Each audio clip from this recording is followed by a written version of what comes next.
However, despite that creditable showing, India completed all but 3 decades in Test cricket without a single series win against any of the more established teams in Test cricket. In fact, even against another slightly second-string MCC party under Ted Dexter in 1961-62, India no more than drew the first 3 tests of that series. In the second test match at Kanpur,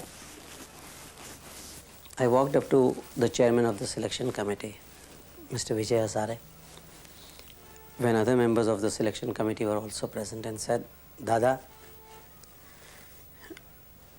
I want one assurance from the selection committee, and that is this, that if I as a captain come and report to you that a particular individual is playing for himself and not playing for his country, then, and I don't want him in the side, the selection committee will view this in the right perspective and stand by me." Calcutta wicket was good. They were 170, 180 odd for 5, I think. And it was lunch on the 3rd day. And we had to have a breakthrough. Things were going England's way, and the new ball was due. I concentrated all my seniors and my chairman of the selection committee, and all were of the opinion that we should take the new ball.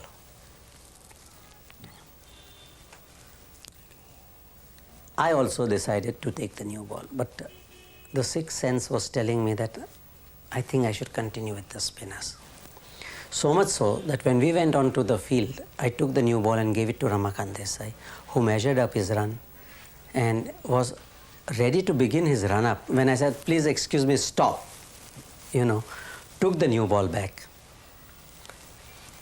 brought in Chandu again, and started the after lunch proceedings. Believe me, I knew I was sticking my neck out because I was acting against the wishes of all those who had decided to take the new ball. And I was guilty of not following the instructions, the consensus who had said that. But, well, I think that's the way this game goes. And when something tells you that you have to do and you do it, well, I think I was lucky enough to succeed. And in the first overs, Chandu got Ted Dexter bowled, and he was batting with 50 odd, and then in the next over Salim got a wicket, and in the next over Chandu got a wicket, and in the space of next 22 runs the whole England side was out. And that is where we got into the winning position. Barrington loves hooking, and from the Kanpur test we were trying to figure out a way as to how we can make him hook and get out. And we did succeed in getting him out in this vital innings when he hooked at Ramakant, and Salim took a decent catch, very good catch as a matter of fact. I think the Madras wicket played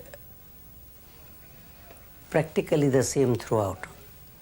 Highest number of runs was scored in the pre-lunch session in the series in this particular test match. I think once even Jai scored a few runs, but even after Jai got out, when Nawab came in, the tempo was maintained, and I think we were 130 or 40 odd before lunch. And that set the tempo. And as I said, everyone took up the cue from there, and everybody played as if we wanted to win. And once again, having got the score in good time, we were in a position to dictate the terms to the MCC. Chandu got Ted Dexter out thrice, clean bowled. He practically yogged him leg stump on all the occasions. You know what I mean? When you get a thing like this working for you, it is a very, very big plus. I had no hesitation to throw the ball to Chandu. Immediately Ted came into bat. I think it was the inner realization in each and every player that this is a better way of playing cricket than what they did before.